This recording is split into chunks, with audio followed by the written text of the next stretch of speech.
evening, ladies and gentlemen, and welcome to the Dan Rodden Theater and tonight's production of The Complete Works of William Shakespeare, Abridged. I have a few brief announcements before we get underway. First, the use of flash photography and the recording of the show, audio or video, is strictly prohibited by the management. Also, please refrain from eating, drinking, or smoking anything during the performance. Please be advised this is an extremely interactive show, so keep the aisles as clear as possible during the performance. For your convenience, toilets are located on the second and third floors as well as the basement. Please take a moment now to locate the exit nearest your seat.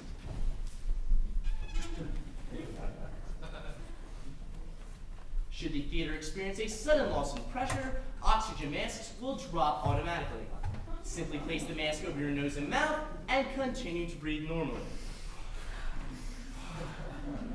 Should you be at the theater with a small child, please put your own mask on first and let the little bugger fend for himself.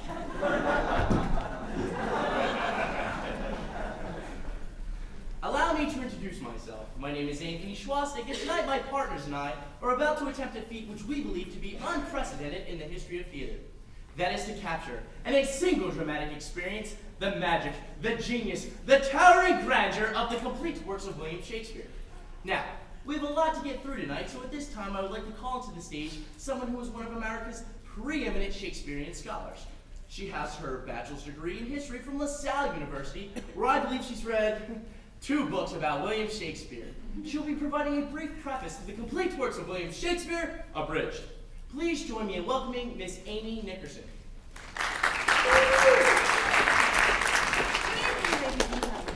William Shakespeare, playwright, poet, actor, philosopher, a man whose creative and literary genius have had an immeasurably profound influence upon the consciousness and culture of the entire English-speaking world. And yet, how much do we inhabitants of the 21st century know and appreciate the tremendous body of work contained in this single volume? Too little, I would argue. I believe I can illustrate this point by conducting a brief poll here among our audience. If I may have the house lights up for just a moment, please. Now, you are a theater-going crowd, no doubt of above-average cultural and literary awareness, and yet, if I may just have a brief show of hands, how many of you have ever seen or read any play by William Shakespeare? Any contact at all with the bard? I think they might know more than we do. Maybe we better get out of here. Don't worry about it, just keep going. No, we really should start right now. Look, these people don't know Shakespeare from a hole in the ground. Just keep going. What should I do? Narrow it down. Narrow it down! Let's see if we can narrow it down, shall we? How many of you have ever seen or read, let's say, All's Well That Ends Well? Huh. Well, that seems to be separating the wheat from the chaff rather nicely. But let's see who the real Shakespeare trivia champs are tonight. Has anyone here ever seen or read King John? King John? You have? Really? Would you mind telling us what it's about? It's about a hunchback. You see, this is exactly what I'm talking about. Oh yes, you laugh, ladies and gentlemen, you scoff. But let he among you who is free of sin live in a glass house. For that face, ladies and gentlemen, that face represents all your faces. That empty brain represents your empty brains. Those glazed eyes are your glazed eyes. Those teeth are your teeth. And they cry out, lost me.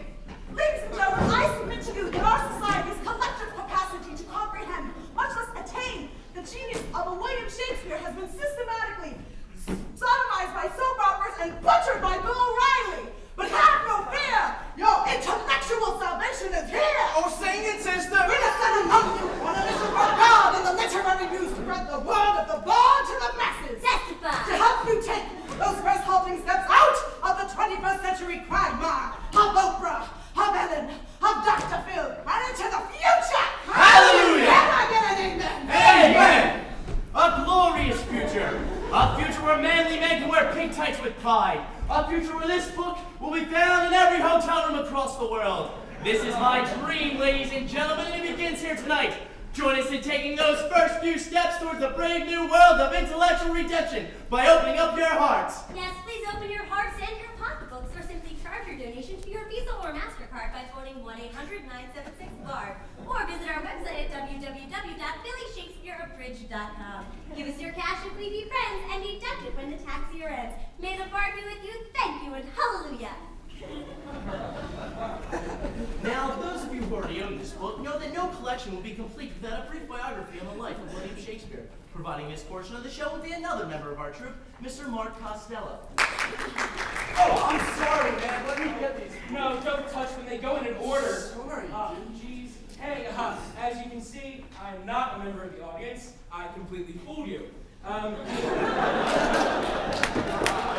was just hoping that tonight we could get the show off to a good start by me giving you some notes about Shakespeare's life, so you can know about stuff and Just everything. get on with it, man. Right, okay. William Shakespeare. William Shakespeare was born in 1564 in the town of Stratford-upon-Avon, Warwickshire. The third of 8 children, he's the eldest son of John Shakespeare, a locally prominent merchant, and Mary Arden, the daughter of a Roman Catholic member of the landed gentry. In 1582, he married Anne Hathaway, a farmer's daughter. Did you guys ever know the farmer's daughter? It's hilarious. Right. He was supposed to have left Stratford after he was caught poaching in the deer park of a local justice of the peace. By 1588, he had arrived in London. By 1592, he had achieved some success as an actor and a playwright. After 1608, he seized his dramatic production lesson, and he spent more time in Stratford. It was there that he dictated to his secretary, Rudolf Hess, the work Mein Kampf, in which he laid out his plans for the restoration of Germany. After annexing Austria, Czechoslovakia, and Sudetenland, and reoccupying the Rhine zone between Germany and France, Shakespeare invaded Poland on September 1st, thus precipitating World War II. That's fascinating. I didn't know that.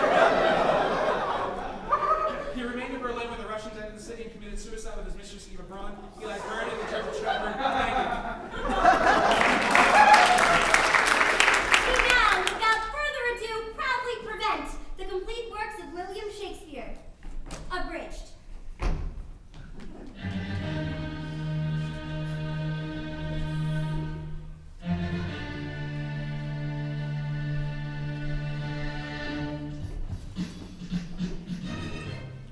All the world's a stage, and all men and women merely players. They have their exits and their entrances, and one man in his time plays many parts. One man in his time plays many parts. How true. Ladies and gentlemen, where better to begin our exploration of the complete works of the greatest of all English playwrights than in Verona, Italy, with one of his most beloved plays, Romeo and Juliet. Now, it would be impossible to portray all the characters in Romeo and Juliet with just 5 actors, so we're going to use 3 actors. That's right, Marquito and I will attempt to portray all the major characters in Romeo and Juliet, while Pam and Amy fill in with bits of narration. Now, after extensive textual research and analysis, we've decided to begin our abbreviated version of Romeo and Juliet with the help of our lovely Hamlet with the prologue. 2 households, both alike in dignity, in fair Verona, where we lay our seed, from ancient grudge, bring to new mutiny, where civil blood makes civil hands unclean. From forth the fatal loins of these 2 foes, a pair of star-crossed lovers take their blood, whose misadventures, hideous overthrows, do with their death bury their parents' strife.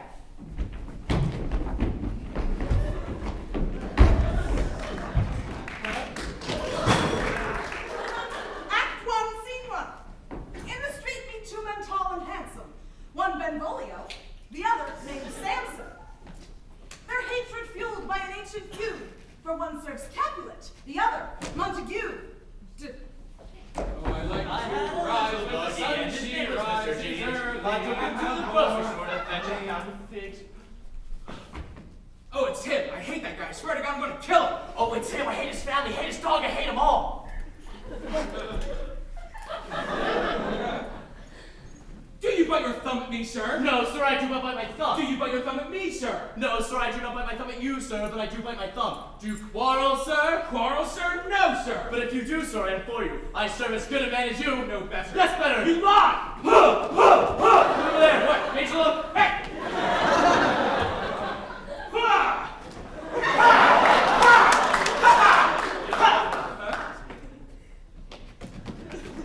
Ire, rebellious subjects! Enemies to the peace! Uh-oh, it's the prince. Oh, sorry. It's the character formerly known as Prince. Now, For profaners of this neighbor's tame steel, you, Capulet, shall go along with me. Napoleon, come you this afternoon to know our father pleasure in this case. Yarr! Oh, where is Romeo? Saw you him today? Right glad I am he was not at this fray. But see, he comes. Romeo, he cried. I'll know his grievance or be much denied. Good morrow, cubs. Is the day so young? But new struck nine. Ay, me, sad hours seem long. What sadness lengthens Romeo's hours? Not having that which having makes them short. In love? Out. Out of love? Out of her favor where I am in love. Alas, that love so gentle in his view should be so rough and tyrannous in proof. Alas, that love whose view is muffled still should without eyes see pathways to his will. Ah. Get thee to the feast of the Capulets. There sups the fair Rosalind whom thou so lovest, with all the admired beauties of Verona. Go thither and compare her face with some that I shall show, and I shall make thee think thy swan a crow. I shall go along, no such sight to be shown, but to rejoice in splendor of my own. So much for Act 1. Now to the feast of Capulet, where Romeo is doomed to meet his Juliet, and where, in a scene of timeless romance, he'll try to get into Juliet's pants.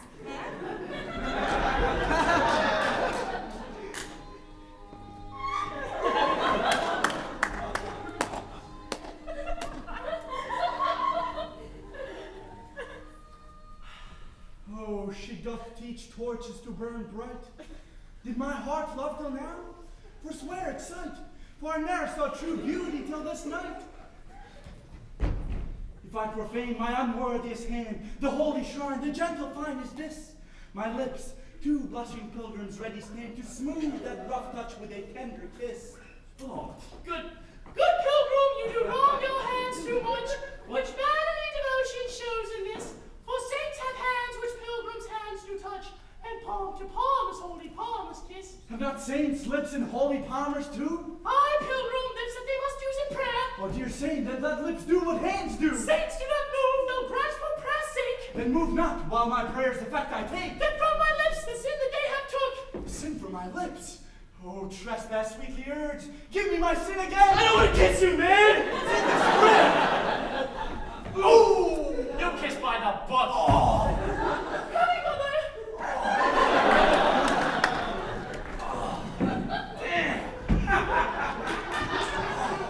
Is she a Capulet? Aye, so I fear. The more's in my unrest. What are you doing, man? The balcony scene? But soft! What light through yonder window breaks? Oh, Romeo, Romeo, wherefore art thou Romeo? Deny thy father, refuse thine. I see what you're looking at, buddy! I don't blame you. For if that wilt not, be but sworn my love, and I shall no longer be a Capulet. What's in a name anyway? That which we call a nose by any other would still smell.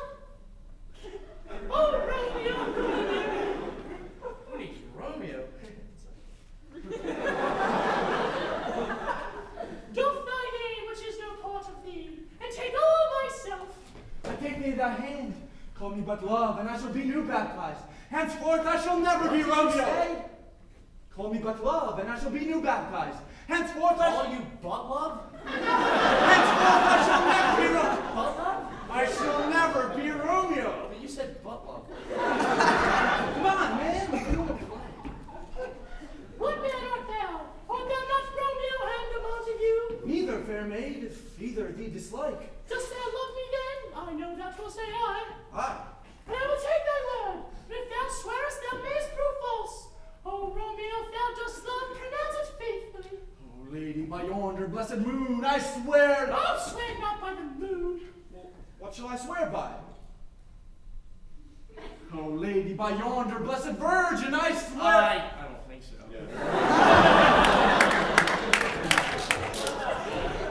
No, do not say anything at all. Although I join in thee, I take no joy in this contract tonight. It is too rash, too sudden, too unadvised. Too like the lightning which doth cease to be ere one can say it lightens. Sweet good night. Sweet good night. Yo, butt love, over here! Oh, wilt thou leave me so unsatisfied? What satisfaction can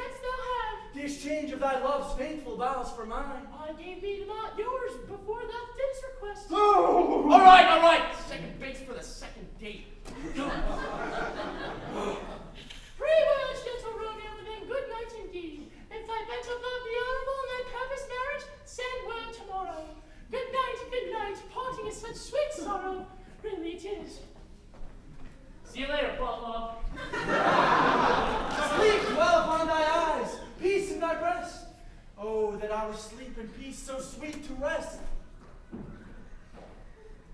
Lo, Romeo did swoon with love, by Cupid he'd been crippled. But Juliet had a loathsome cuz, whose loathsome name was Tybalt. Romeo, the love I bear for thee can afford no better term than this. Thou art a villain, therefore turn and draw.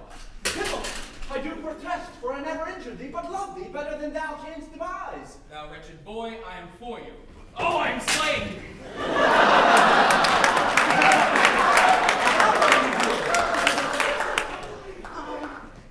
He skipped all this stuff. Idiot. Good here? Yeah. Moving right along, from Tybalt's death onwards, the lovers were cursed. Despite the best efforts of friar and nurse, their fate pursues them, they can't seem to duck it. And at the end of Act 5, they both kick the bucket.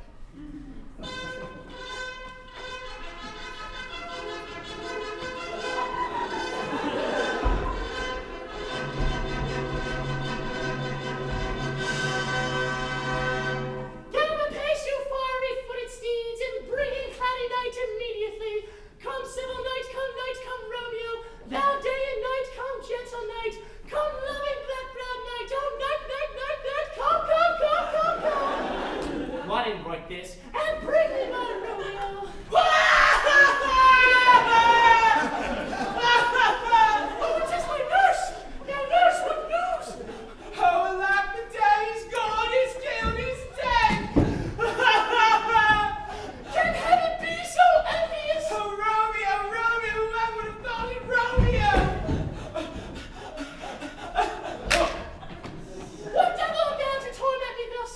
This torture shall be rolled in dismal hell. Hath Romeo slain himself?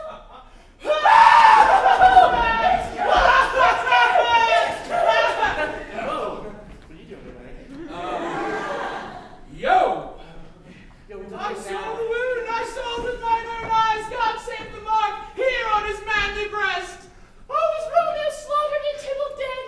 My dearest cousin and my dear lord, then the dreadful trumpet shall sound the general doom. No, Juliet, no. Tybalt is gone and Romeo is banished. Romeo that's slain Tybalt, he is banished. Oh, God. So it's Romeo's hand that shed Tybalt's blood? Oh, it did. Alas, the day it did.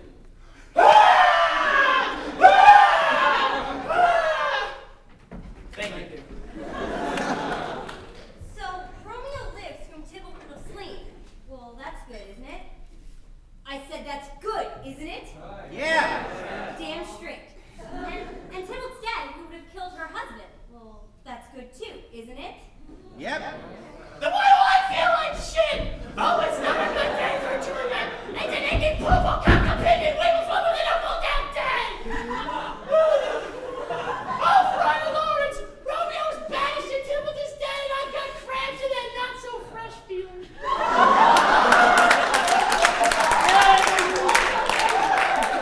Juliet, now I did know thy grief. Take it out this vial, and this distilled liquor drink thou of, and presently through all thy veins shall run a colder and a drowsy humor. I feel a cold and drowsy humor running through my veins. Told you so. This feels kind of nice. Uh-oh. I like that chick from The Exorcist.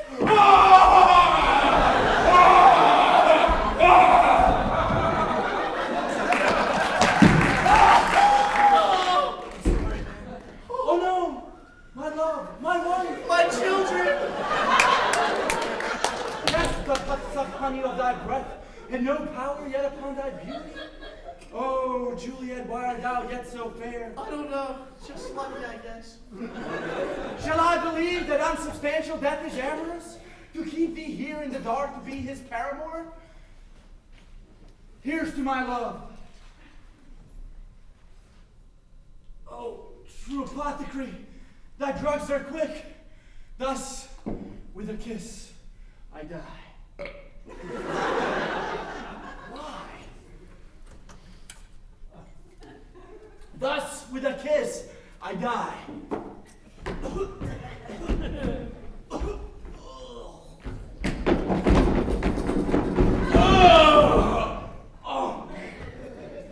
morning, where is my love? What's this? A cup closed in my true love's hand. Poison I see hath been his timeless end. Oh, churl, drunk all and left no friendly drop to help me after. Then I'll be brief. Oh, happy dagger, this is my sheep! Well, that's Romeo for you. Let her rust in here and let me die. The end. A blooming peace this morning with it brings. The sun for sorrow will not show its head. Go forth and talk more of these sad things. For some will be pardoned, and some punished Ed. For never was there a story of more woe than this of Juliet and her Romeo. And Romeo and Juliet are dead. Thank you, Emily. Good night. Woo!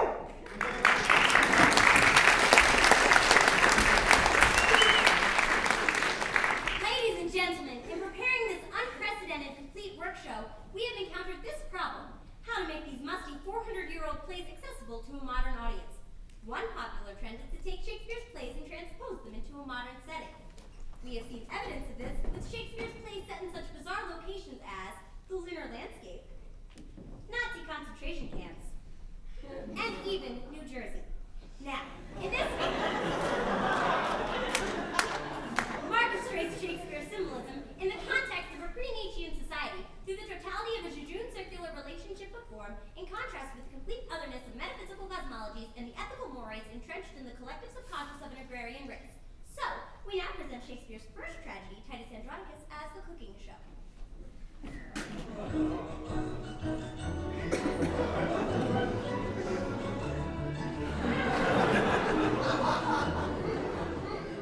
Good evening, everyone! Good evening, gourmets, and welcome to another edition of Roman Meals. I am your host, Titus Andronicus. Now, after a long day's work, your right hand chopped off, your son's murdered, your daughter raped, her tongue cut out, both of her hands chopped off, the last thing you want to do is cook a meal.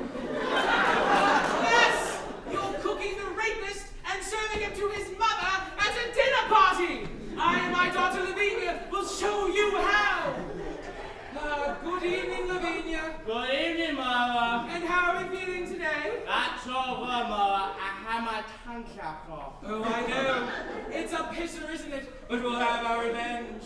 Now, hark, villain, I will grind your bones to dust, and of your bloodiness I will make a paste, and of the paste a coffin I will rear, and make a pasty of your shameful head. Come, Lavinia, receive the blood. Now, the first thing you want to do is make a nice clean incision from carotid artery to jugular vein, like so.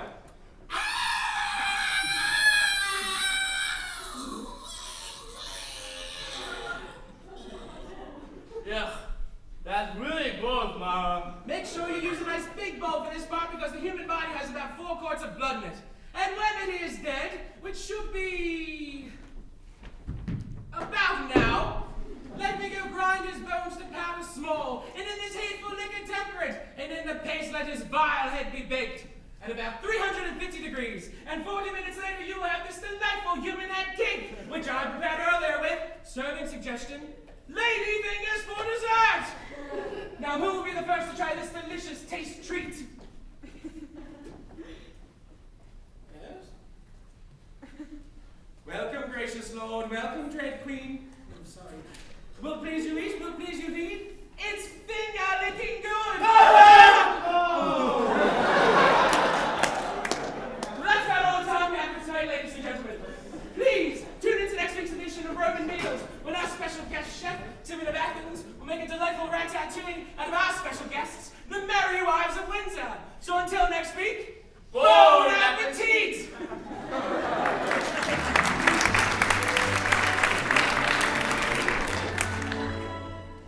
We hope none of you were too offended by Titus Andronicus. Shakespeare seems to have gone through an early blood and guts period.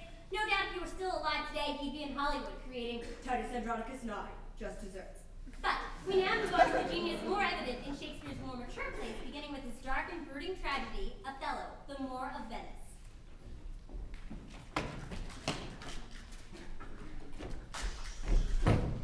Speak of me as I am.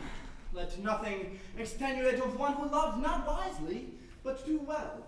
For never was there a story of more woe than this of Othello and his Desdemona. Oh, Desi, oh, Desi. Could I have some lights, please? We left Dino on his own to research this one, and he must have looked up more in the dictionary and thought it was a place where you keep boats. Which in this context is totally pea-brained because in the 16th century, the word Moor referred to someone of African descent. Oh. Really? I'm sorry, guys. I'm such an idiot. Ladies and gentlemen, we obviously have a bit of a problem in performing Othello because the part is written for a black man, and we're obviously not. I'm Irish. I was very I'm black. Anthony serving side. We're honkies. Basically what we are, so bottom line here is that due to physical limitations, we're just unable to perform Othello the Moor of Venice. So why don't we Wait, guys, come on. Just because we're white doesn't mean we can't do Othello. I got an idea, look. Dino, no. No, seriously. No boats this time. Alright, just kind of join in, ready? Here's the story of a brother by the name of Othello. He liked white women and he liked green jello. Okay. And a punk named Iago who made himself a menace because he didn't like Othello the Moor of Venice. Now, Othello was married to Desdemona. But he went off for the wars and he left her alone. He wasn't a grown-up. He left her alone. He didn't write a letter, and he didn't tell Othello. Now, Othello loved Desi like Adonis loved Venus. And then she loved Othello because he had a big sword. But Iago had a friend that was clever and slick, who was crafty with Well, sly. he was sort of a penis. So Othello said, I'm going to shaft him more. How you gonna do it? Tell us. Well, I know he's tragic Floyd, that he's too damn jealous. I need a carnival show. So he finds a chump sucker by the name of Cassio. And he plans on him Desdemona's handkerchief. So Othello gets to wondering just maybe if, while he been out fighting, Commanding an army. Or designated Cassio and hide the salami. He comes back home and he smokes the bitch. And he thinks he pulled it off without a hitch. but there's Amelia at the door. Who never act forward. So you think, dummy, she weren't no whore. She was virginal too. So why'd you have to go and make her face turn blue? It's true. It's you. Now what you gonna do? And Othello said, Damn, this is getting pretty scary. So he pulled out his blade and committed Harry Carey. Iago got caught by Polly come to plead. Loaded up his badge. And moved to Beverly. Hills, that is. Africa. Oh my God!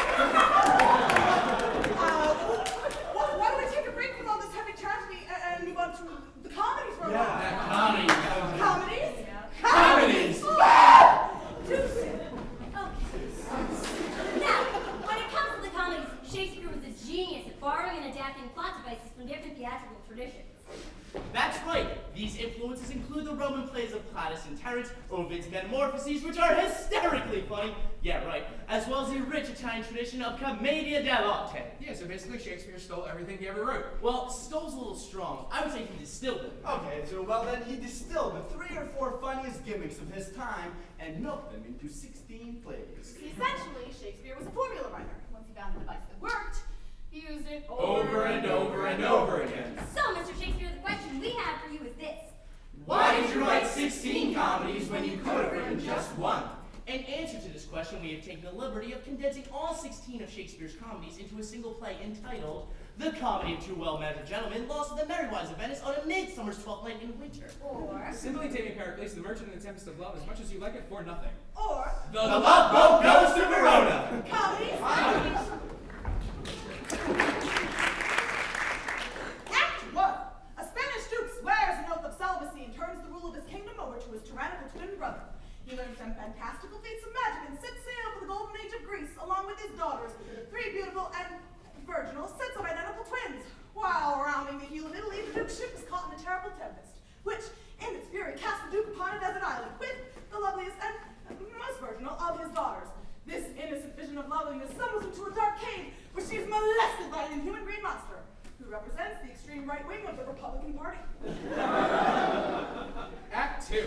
The long-lost children of the Duke's brother, also coincidentally 3 sets of identical twins, have just arrived in Italy. Though still possessed of an inner nobility, they are penniless, destitute, flea-infested, ragged shadows of the men they once were, and in the utmost extremity are forced to borrow money from an old Jew, who deceives them into putting down their brains as collateral on the loan. Meanwhile, the 6 brothers fall in love with 6 Italian sisters, 3 of whom are sharp-tongued, contentious little shrews, while the other 3 are submissive, air-headed little bimbos. Act 3. The shipwrecked identical daughters of the Duke wash up on the shores of Italy, where they disguise themselves as men and become pages to the shrews and matchmakers to the Duke's brother's sons. They lead the lovers into a nearby forest where, on a midsummer's night, a mischievous band of fairies squeezes the aphrodisiac juice of a hermaphroditic flower into the lovers' eyes, causing them to fall in love with the pages, who in turn fall in love with the Duke's brother's sons. Meanwhile, the queen of the fairies seduces a jackass, and they all have a lovely bisexual, animalistic orgy. The elderly fathers of the Italian sisters, finding their daughters missing, dispatch messages to the pages telling them to kill every man in the vicinity. However, unable to find the men in the forest, the faithful messengers, in a final misguided act of loyalty, delivered the messages to each other and killed themselves. Meanwhile, the fish creature of the Duke enter the forest disguised as Russians. For no apparent reason, the 2-man underwater version of Uncle Vanya. Act 5. The Duke commands the fairies to right their wrongs. The pages and bimbos get into a knockdown, drag-out fight in the mud. During which the page's clothes get ripped off, revealing female genitalia. The Duke recognizes his daughters. The Duke's brother's sons recognize their uncle. The magician turns the monster into a newt, who then becomes Keeper of the House. And they all get married and go out to dinner. Except for a minor character who we met in Act 2 that gets eaten by a bear. And the sons of the Duke's brothers who, unable to repay the loan, are forced to give themselves lobotomies. And they all lived happily ever after. We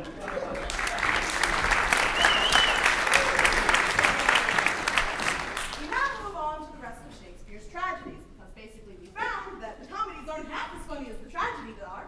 Take, for instance, Shakespeare's Scottish play, Not here! Oh, gosh, sorry, I forgot.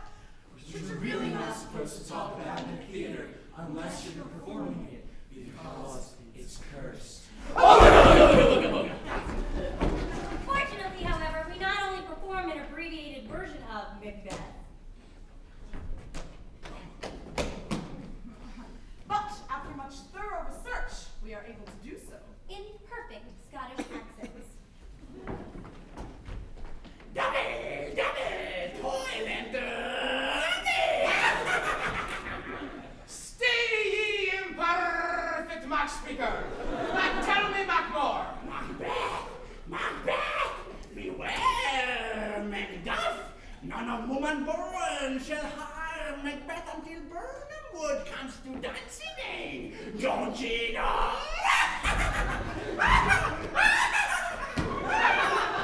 Oh, that's dead great. Then what Mac I Mac fear of Macduff? See ye, Chippy, know, the toy was from me mother's womb untimely writ, where he came about that. Oh, I do not like it, but I support a woman's right to choose. Lay on, great Macbeth! Oh, Macbeth, you murdered me wife, you killed my babies, you shot in my stew! Oh, I did not! Oh, no, you did! I had to throw nearly half of it out!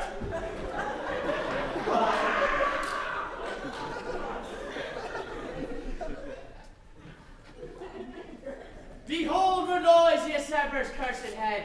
Macbeth, your arse was out the window. And no, there never was there a tale of more bloody death than this, oh Mr. and Mrs. Macbeth. Meanwhile, Julius Caesar was a much-beloved tyrant. All hail Julius Caesar, Hail, citizens! who was born by a soothsayer. Beware the Ides of March. Great Caesar, however, chose to ignore the warning. What the hell are the Ides of March? The 15th of March. Ha! Why, that's today! Oh boy. That's too brutal! Friends, Romans, countrymen, lend me your ears. I come to bury Caesar. Then let's bury him already and get on to my show. Antony? And Cleopatra. Oh, is this an ass I see before me? Oh!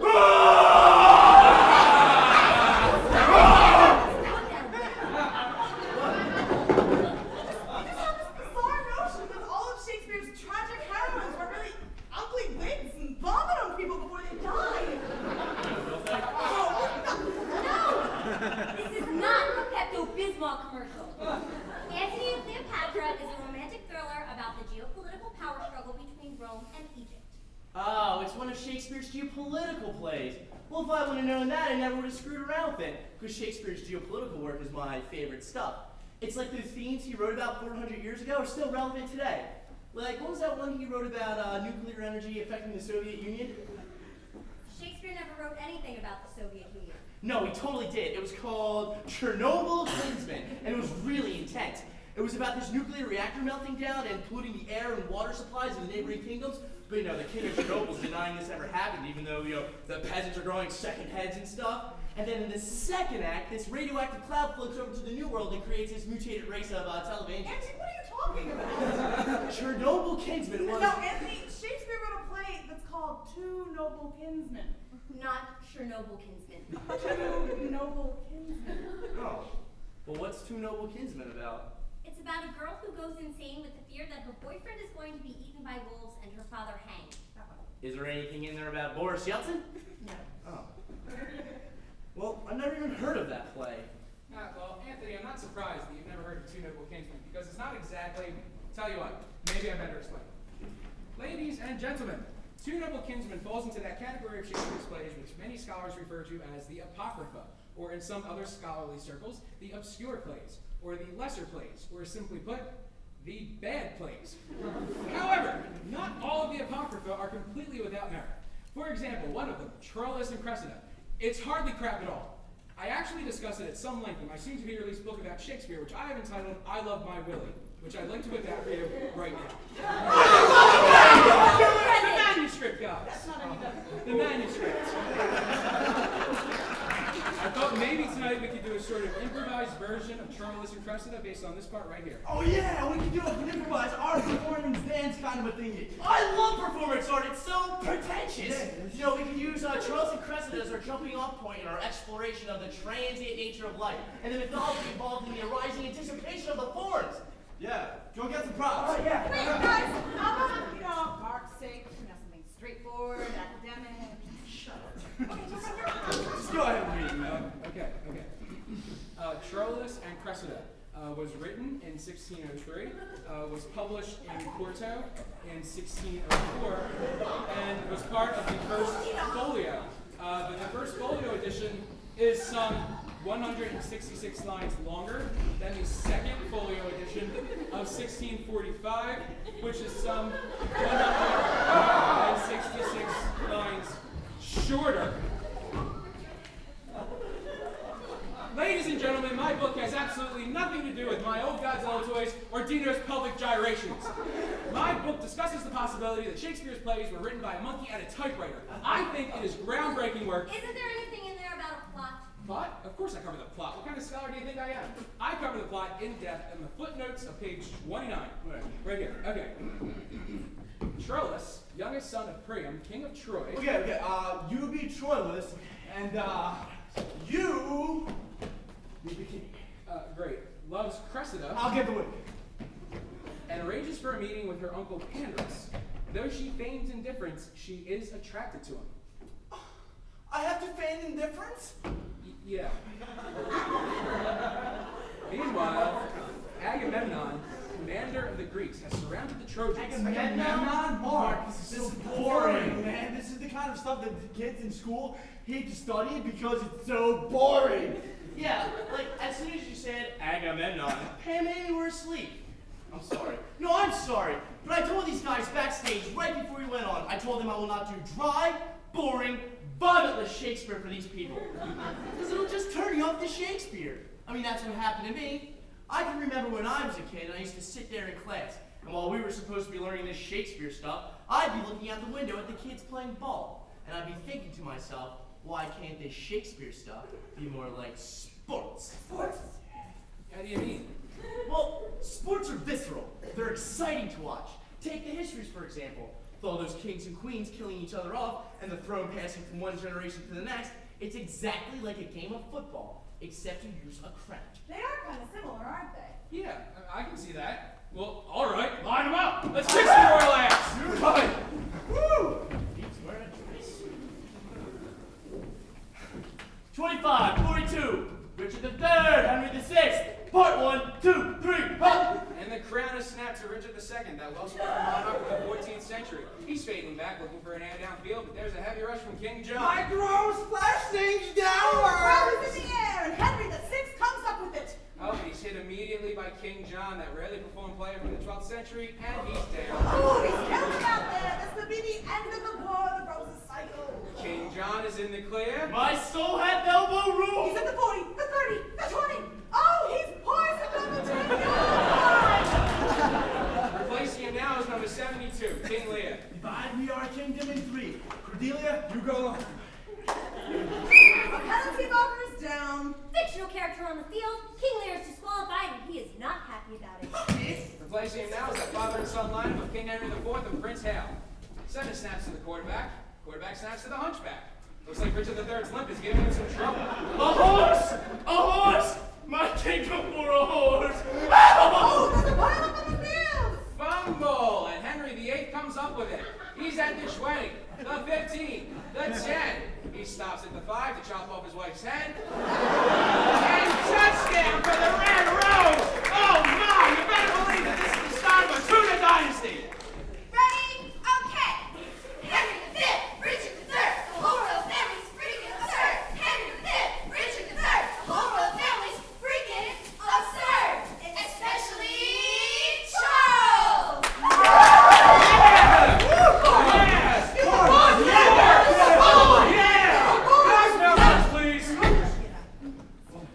Excuse me, sir. Do you mind if I borrow your program for a moment? What are you doing? I'm checking the list of plays. I think we might have gone through them already. All right. Ladies and gentlemen, we might be able to send you home early tonight. Let's see. Okay, here we are. We just did all the histories right now. Okay, we covered the comedies and alum. That leaves the tragedies, and we did Titus Andronicus with all the blood. Romeo and Juliet we did. Julius Caesar, Troilus, and Cressida. Right. Let's see. Othello we wrapped. Macbeth we did with perfect Scottish accents. King Lear was in the football game. Did we do Antony and Cleopatra? Yeah, I cute on that lady right there. Right. So, Timmons of Athens, you mentioned how about Coriolanus. I don't want to do that one. Why? What's the matter with Coriolanus? It's the anus part. I think it's offensive. Alright, so we'll skip the anus play. And that's all of them, right? That's everything. You guys, Oh no! Hamlet! How did we forget Hamlet? I don't know. It's right there. Shakespeare didn't write Hamlet, did he? of course he did. I thought it was a Mel Gibson movie. Ladies and gentlemen, 36 plays down, one more to go. Perhaps the greatest play ever written in the English language. A play such lofty, philosophical, and what? Amy, Hamlet is a very serious and hardcore play, and I don't think I'm up for it right now. What are you talking about? We've already done 36 of them. There's one left. Yeah, but you know, like that football game has left me emotionally and physically drained, and I don't think I could do it justice. We don't have to do it justice. We just have to do it. Well, I don't want to do it. Anthony, the show is called The Complete Works of William Shakespeare. I think they'd like to see Hamlet. So we'll call it The Complete Works of William Shakespeare, except Hamlet. That's the most ridiculous thing I've ever heard. Well, if you guys want to do it, go ahead and do it. I don't have to if I don't want to, so I'm just going to sit here with this guy right here. He's my friend, and we'll watch Orly. Come on, Anthony. You can't make me do this! Let go of our actor. Fine! Get on the couch right now. Are you okay, Anthony? I'm fine! We're gonna do Hamlet now, right? Yeah. Yeah. God, Anthony, you don't have a cow or anything. Jeez. Here's your program back. Sorry, you kind of messed it up. Right. We'll start with the guard scene, so we need Bernardo and Horatio. And we're going to need Rosencrantz and Guildenstern. Nah, they got their own place, so we'll skip this. Where do you think you're going? I'll kill this girl! I'll kill her! Leave me her alone. I can't hear you, Shakespeare!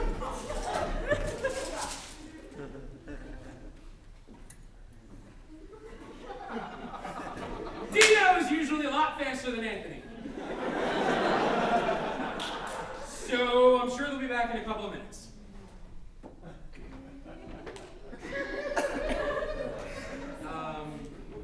So you're a very pretty audience. You can't see them. Zip it. The lights are really bright. Pam, do you know any jokes? No. Well, that's super. You know what I love? Awkward pauses. They make the world go, oh, Godzilla's back.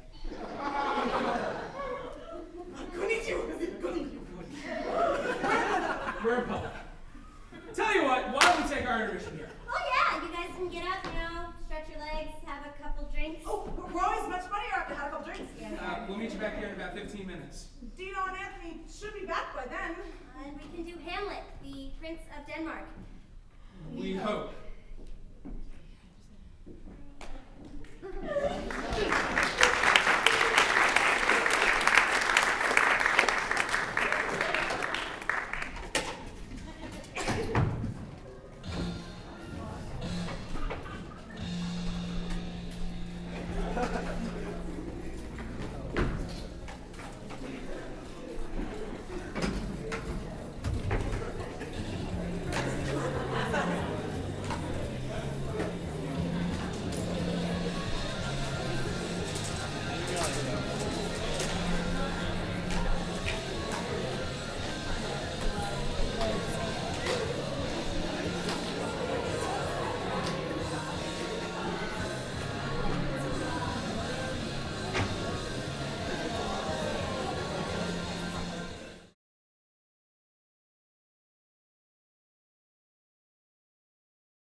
Hi.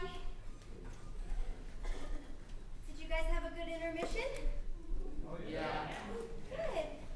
What'd you do? Went to the bathroom. Oh, bathroom. Was there a long line? Nope. You know when there is? Yeah, I hate that.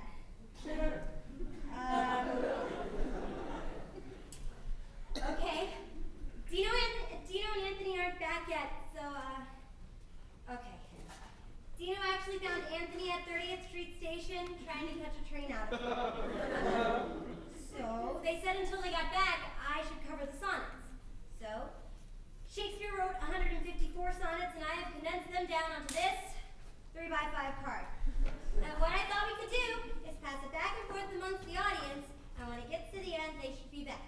Okay, like if we start over here. Okay, like with you. Hi. You're gonna take this, and you're gonna read it, and you're gonna enjoy it. And then when you're done with it, you're gonna pass it to the person next to you, and you're gonna do the same thing. And we're gonna go all the way down the row until we get to you. Hi. Hi. And you're gonna take it, and then you're gonna read it, and then you're gonna pass it to the person behind you. And they're gonna pass it all the way down the row, right? And then we're gonna go back and forth and back and forth and back and forth until we get to you. Hi. And by then they should be back. So, if I could have some house lights, please. Thank you.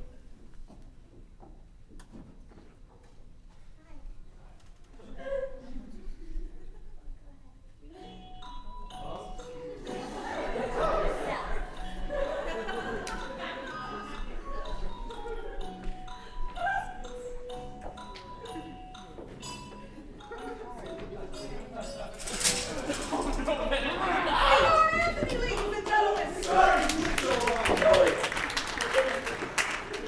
I can't do it. It's just too big. There's so many words. Come on, man. We'll go Hamlet backwards and forwards. Not this again. You're Anthony. Whoa. Whoa. Dino, take it backstage. Get it together. We'll take the intro out here. Bet Lawrence Olivier never has to deal with this. Well, not anymore anyway. If I could have some lights, please, Bob. Out. He's out. Oh, yeah? Allie, if I could have some lights on stage, please, to set the mood for perhaps the greatest play ever written in the English language. Hamlet, the tragedy of the Prince of Denmark. The place, Denmark. The time, the 12th, maybe the 13th century, give or take. The battlements of Elsinore Castle, round about midnight. 2 guards enter. Come on, Anthony, get out here. I don't want to. Come on, man. You said you would. No, God, fuck! Who's there? Nay, answer me. Stand and unfold yourself. Long live the king. Bernardo? Hey.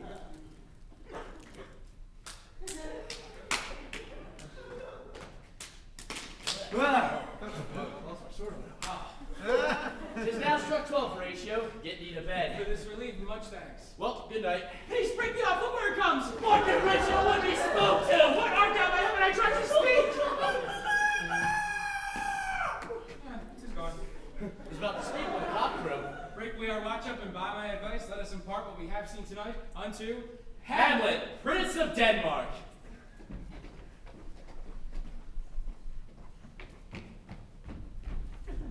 Oh, that this too solid flesh would melt, thaw, and resolve itself into a dew.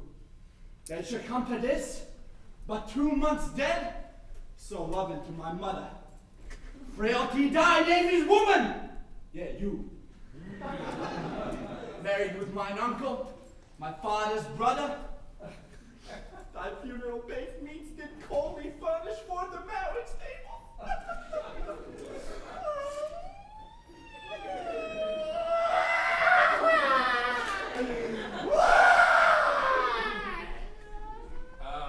My lord?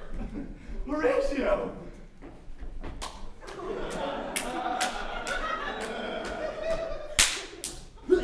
Things I see my father.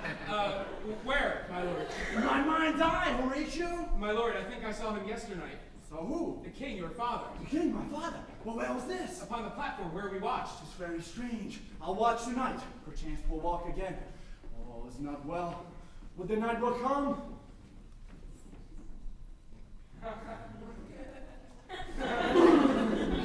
Yeah, but truly, it is very cold. Look, my lord, where it comes! Angels and ministers of grace defend us! Something is wrong in the state of Denmark! Marby. Speak! I am bound to hear! So art thou to revenge when thou shalt hear.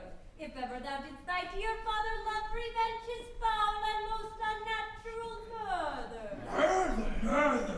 The serpent that did sting thy father's life now wears his crown. My uncle! Your uncle! Let not the royal bed of Denmark become a couch for insects. Insects! A couch! Like you, Malay, remember. My lord, this is strange. There are more things in heaven and earth, Horatio, than I dreamt of in your philosophy. So, piss off!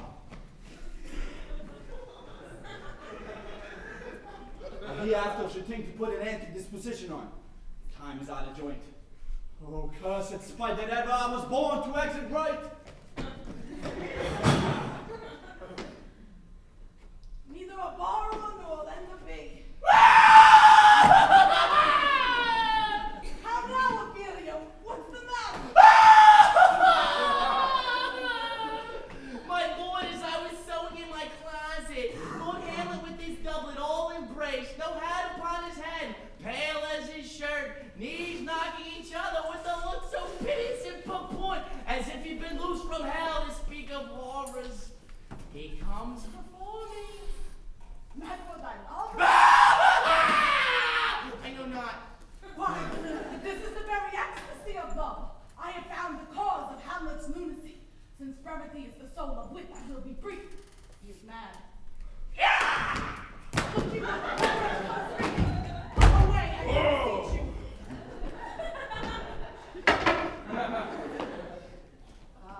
How does my good Lord Hamlet? Well! God have mercy. Do you know me, my lord?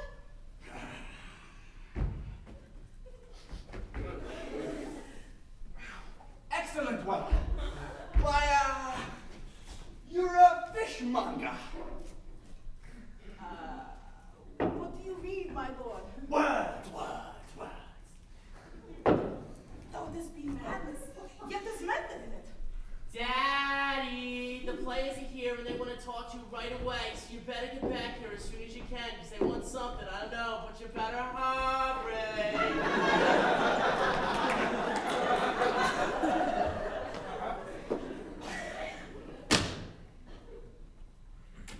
I'm but mad north-northwest. When the wind is southerly, I'll know a hawk from a handsaw. I'll have these players play something like the murder of my father before my uncle. I'll observe his looks. If he do but blench, I'll know my course. The play is the thing wherein I'll catch the conscience of the king.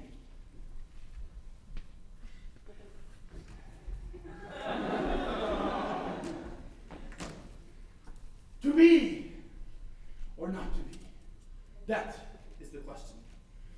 Whether it is noble in the mind to suffer the slings and arrows of outrageous fortune, or to take arms against the sea of troubles and by opposing to end them.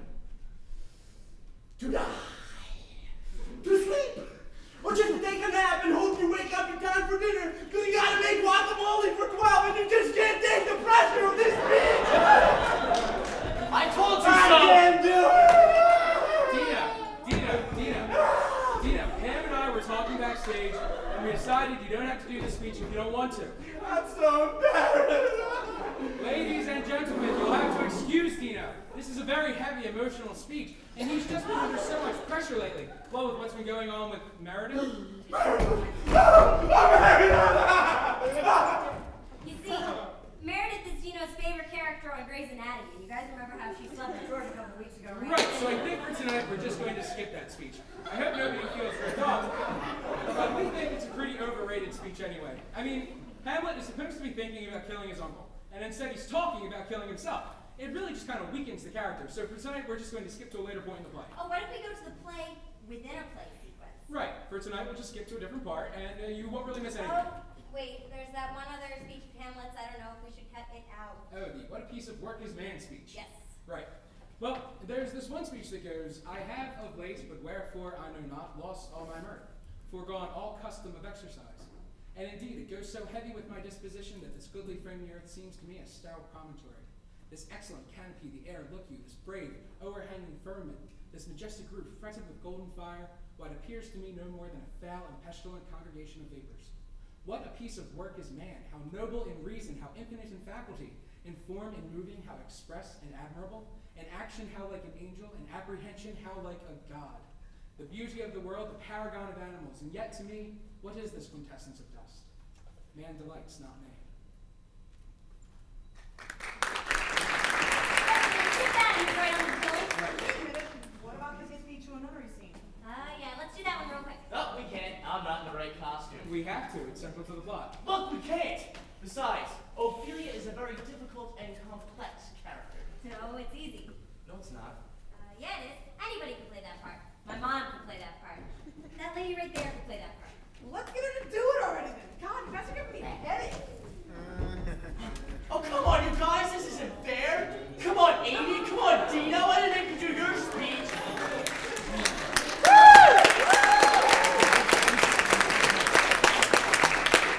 You can't bring some bozo up on stage and play Ophelia. She's not a bozo. Besides, she volunteered. So, first of all, what's your name? Christina. We've got Christina. We're gonna call you Bob because that's easier to remember.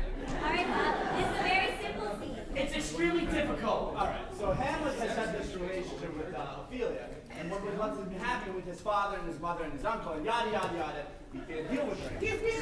Yeah, so he gets all worked up and tells her to get out of his life. Now, in our version, the scene, all Ophelia does is she screams. Hamlet says, that's all she does, by the way. Hamlet says, get thee to a nunnery, and Ophelia screams, okay? So, we're going to try. I'll say, get thee to a nunnery, and you can scream, okay? All right. Good luck, Amy. Get thee to a nunnery. You hear that, Anthony? I thought it was pretty good. It was okay. No, it sucked. No, really. I mean, I'm not trying to be catty here, but you're not an actress, and frankly, it shows. You obviously had no idea what was going on in Ophelia's head. Actors use what they call subtext, Bob. Or inner monologue. Exactly. That's what you didn't have, and as a result, your performance was just flat and one-dimensional. But I think you showed a lot of heart, a lot of courage, a lot of, as Shakespeare would say, chutzpah. I really think we should workshop this. I think we can make this a happening moment. In fact, hey, can we have the house lights up? Yeah, we should get everybody involved in this. Create a supportive atmosphere for Bob here. Like, okay, we could take the audience and divide them up into Ophelia's id, ego, and superego. Oh yeah, like Freudian analysis. Yeah, a Freudian analysis. I get the in. Cool, I get the ego. Hi, you're with me. Let's go. Very good. You'll be playing the part of Ophelia's ego. It's up here, very good. Now, at this point in the play, Ophelia's ego is flighty, it's confused. It's an ego on the run. All right, so we're going to have you symbolize this, Bob. You don't mind if we call you Bob, right? We're going to have you symbolize this by running back and forth across the stage in front of Ophelia. So, go!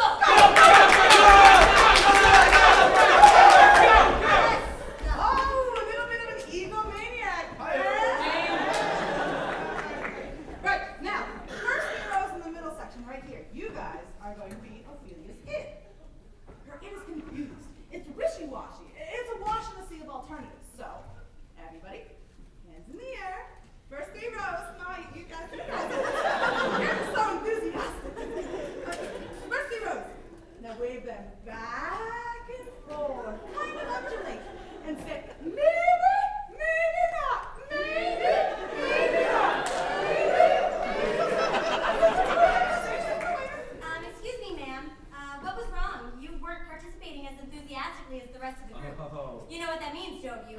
You're gonna have to do it. All by yourself. Don't be embarrassed. Nobody's watching. We're not going anywhere. Come on. Come on, give me some blood. Come on.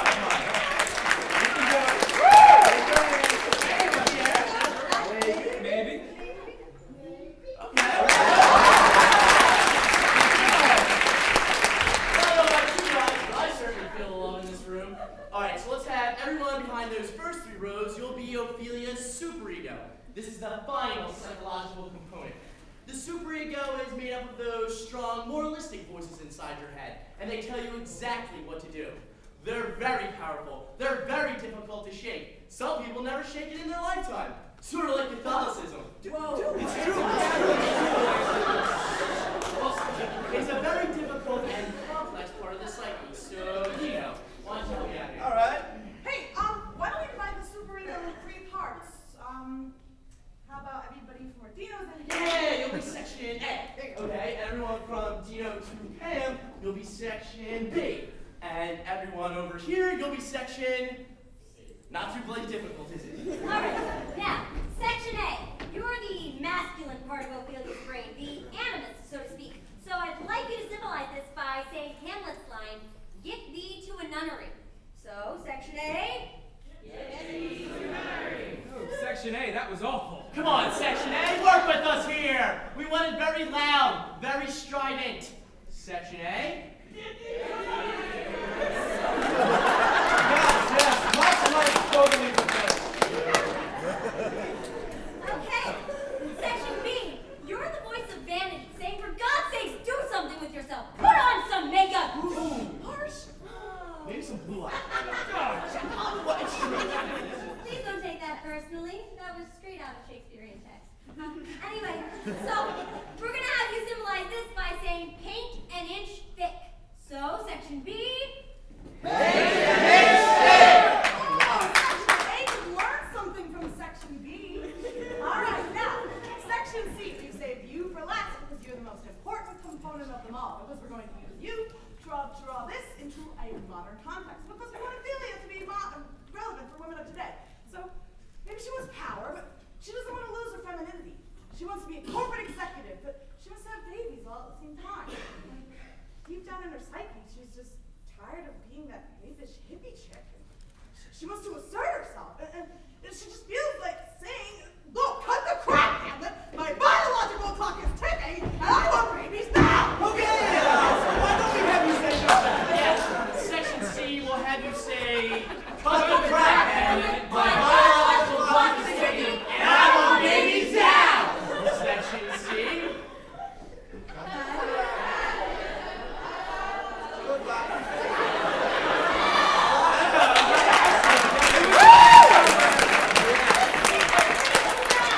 Okay, Bob.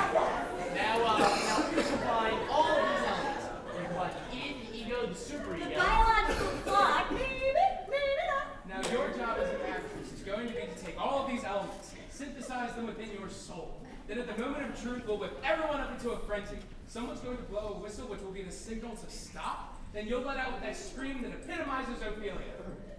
She can't wait. And remember, no matter what happens, Act natural. Okay, let's start with the ego. Ready, Bob? On your mark. Get set. Go. arms up! Section A.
I pronounced it to you, trippingly on the tongue.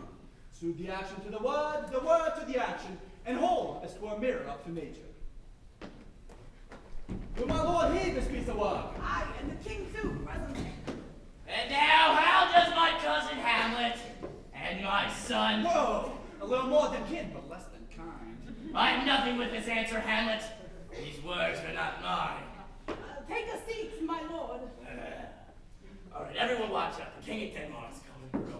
You two, move over now. I said move over. I'm the king.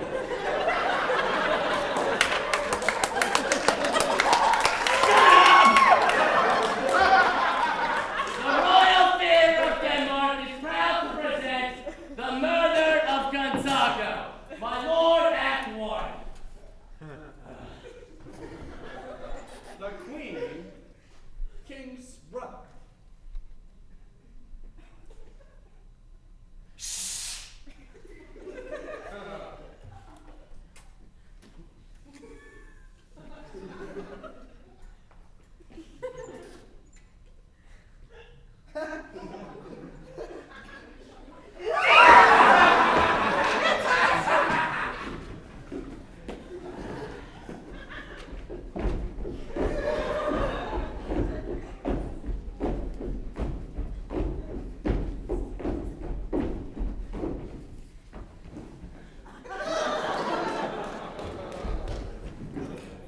How likes my lord to play? The lady doth protest too much, he thinks.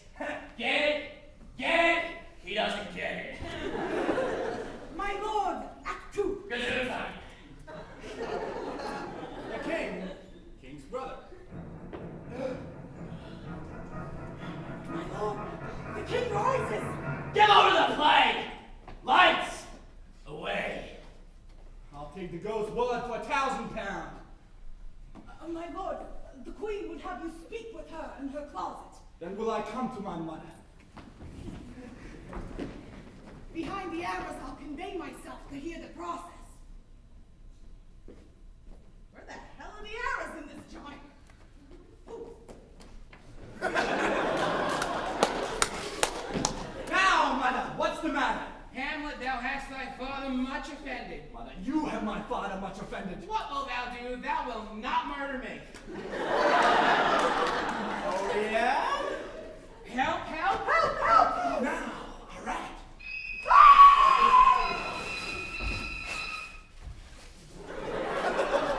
Dead. Dead for a ducat. Now, Hamlet, where's Polonius? At supper. At supper, where? Not where he eats, but where he's eaten. Oh no!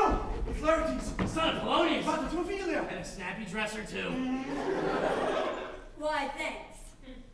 Oh, thou vile king, give me my father. I'll be revenged for Polonius' murder.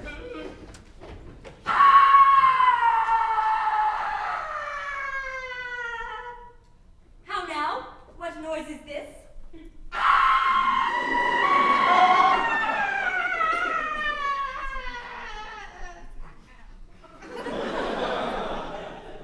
Dear maid, kind sister, sweet Ophelia.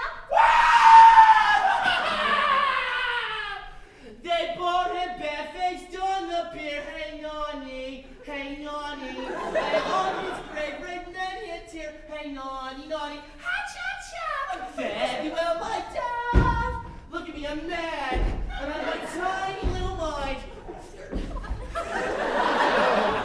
Where you at, Bob? See, this is acting. And some rosemary for remembrance. And these violets would have been for you, but they withered when my father died to pass then. Oh my God, I'm nauseous.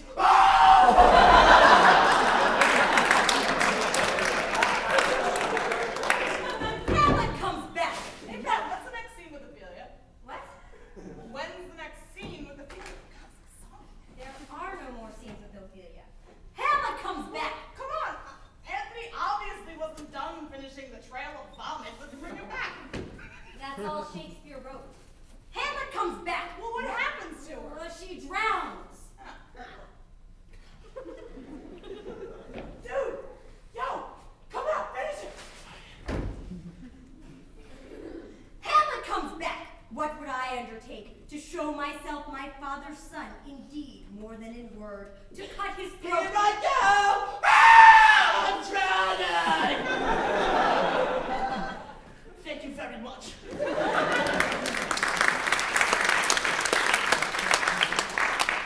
To cut his throat in a church, aye, and to that end, I'll anoint my sword with an unction so mortal that where it draws blood, no cataplasm can save this thing from its compulsion. Huh?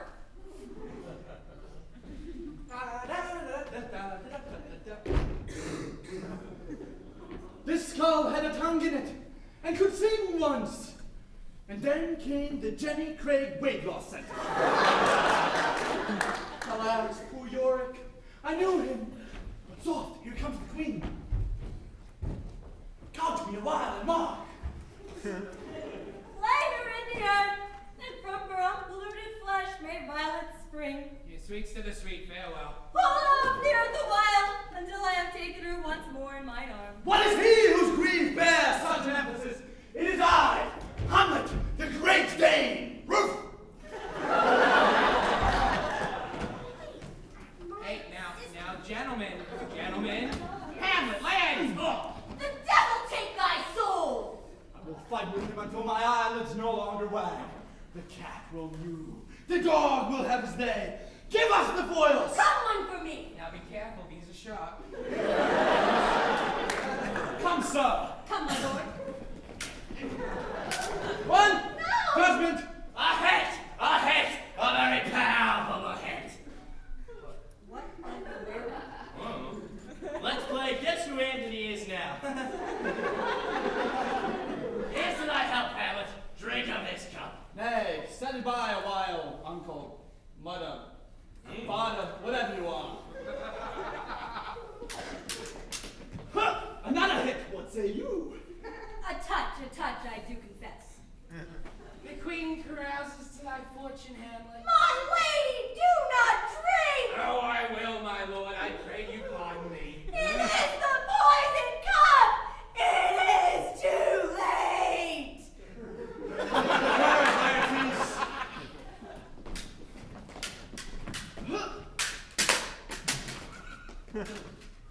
Clarity! Yo! Impossible! Soupé! Coup d'etat! Café au lait! Disarmes!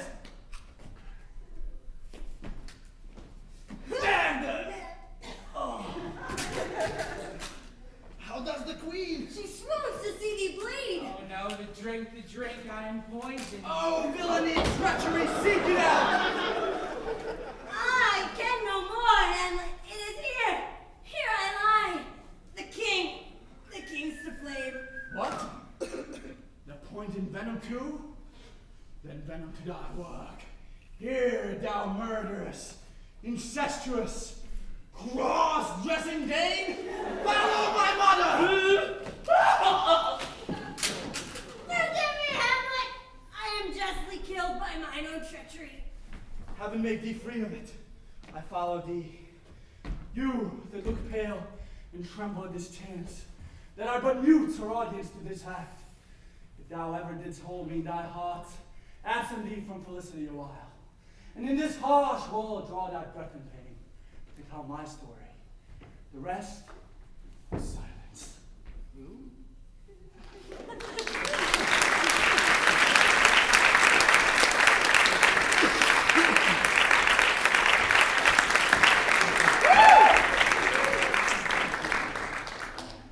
All right, ladies and gentlemen, we shall do it. One more time. No, seriously. Ladies and gentlemen, that was the complete works of William Shakespeare. But we have a few more minutes left, so we're going to run through Hamlet one more time, very quickly. I just want to make a brief announcement because we have a lot of young people in the audience. You've seen a lot of swords being used here, a lot of props flying back and forth. We make these things look simple, but in fact they're very difficult and very dangerous. Please remember that the five of us are trained professionals. Do not try this at home. Yeah, go over to a friend's house. Oh, that this too solid flesh would melt. My lord, I think I saw your father yesterday. Would the night will come? Something's not in the state of Denmark! My lord, this is strange. There are more things in heaven and earth to be or not to be. Good, my lord! Get thee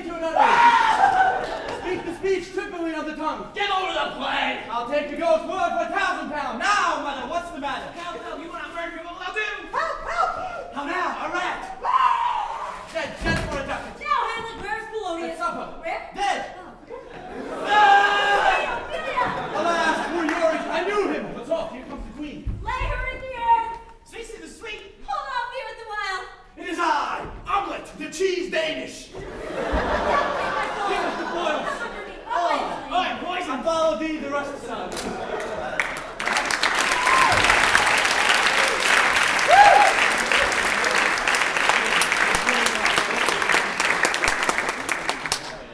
Alright, ladies and gentlemen, we shall do it. Faster.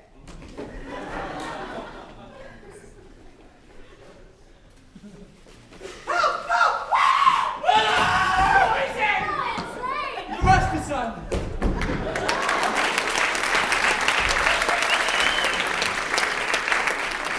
Ladies and gentlemen, you have been such a fantastic audience. We shall do it one more time. Except this time, backwards. You're a sick individual, man! Just be sure to listen for the satanic messages. Silence is rested, thee follow I. Paul is dead. Where am I old? Foils the us give, Dane, the Hamlet eyes, this. Earth the awful! Spacey too sweet. Earth the in her leg! Queen that comes here, poor Yorick, alas! Ophelia, sweet! Ah! Father's my wear! Dead, ducking for a dead. Clap, murder me now, do that well. Matters the one, mother, now. Come to your trickery, speak to speak. Ye cannot or be true. Horatio and haven't think thee more out there. Strange is this, Lord mine? That mark of state, that would fly solid true to this, that, oh, you think. Thank you, thank you. Ladies and gentlemen, this has been the complete works of William Shakespeare, Abridged. Hey, what about Venus and Adonis? Rape and Lucretia? You know, believe it or not, we do this 8 times a week, so if you like what you saw, tell your friends. And if you didn't tell your enemies, The passionate pilgrim, the lover's complaint, Would you shut up? the phoenix and the turtle. Thanks again for coming. I'm Amy. I'm Pam. I'm Mark. I'm Dino. and I'm Anthony.